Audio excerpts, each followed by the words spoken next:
Sabi daw, yan lang yung mga pinagtabasan dun sa kare-kare ni Balat. Pinagtabasan, boss? Baka yung sa kanila. Kain tayo.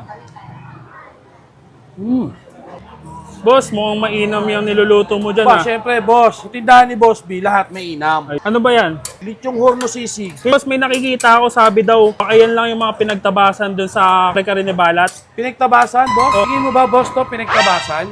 Ayan, boss. Ayan na yun. Hindi sisig yan, bossing. Hindi sisig to, boss. Kailangan tatanda rin. Ito yung sisig namin, boss. Yan yung ginagamit niya sa Ito yung sisig. ginagamit namin. Pinagtabasan na Okay, yun. boss. Mali yung information nila. Baka yung sa kanila. Magkano naman yung ganyang sisig niya, bossing? 150, boss. Merong rice, boss. Meron, 100, boss. Sige, bossing, pa-order nga ako nung yung may rice, yung sisig rice bowl. Sige, boss. Ang dami rin palang kanin yan. Ang dami rin ng serving. Ano yan, bossing? Magic mayo, boss. Ayun. Yan yung magpapasarap dyan, no? Pag Gandang hindi masarap yan, boss, balik mo sa akin. Yung partner, magandang partner dyan, boss, yung kunyelo. Kunyelo. Sakto, no? Pang dessert, ngayon mainit. Yes, Tikman mo na boss. to, bossing, ha? Thank you. Okay, boss. Thank you. So, mga boss, ayan, ito naman yung titikman natin dito. Siyempre pa rin yan, kay Kare-Kare ni Balat.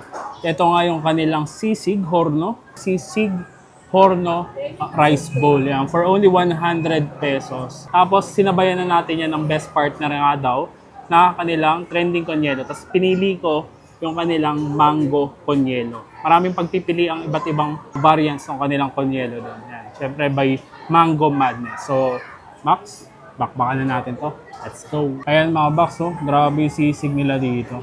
So, legit na lechon horno. Hindi nga daw to pinagtabasan lang. Tapos, may special sauce sa ibabaw yan. Talagang purong, lechon. Konti lang yung sibuyas at saka yung sili. Doon? Gandang bigayan to. Murang-mura for only 100 pesos. Ganyang karami na. Kain tayo. Sarap. Ay, sarap ng special sauce. Saka iba pag lechon talaga yung lechon horno. Yung ginamit. Compared dun sa mga lechong kawali lang.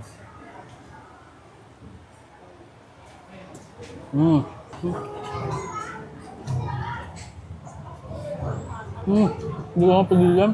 Sarap. Kabayan mo nito dahil mainit din yung panahon.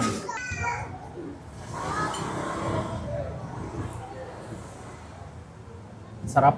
Legit na mangga talaga yung nakalagay. Prutas na prutas. I-take note, konyelo hindi to shake. Perfect combination tong dalawang to. Paano? Pupudrip muna ako at kita-kit sa susunod kong dadayuhin kung saan may masarap, mura at kakaibang kainan. And don't forget to eat, ride, and ride. Let's go!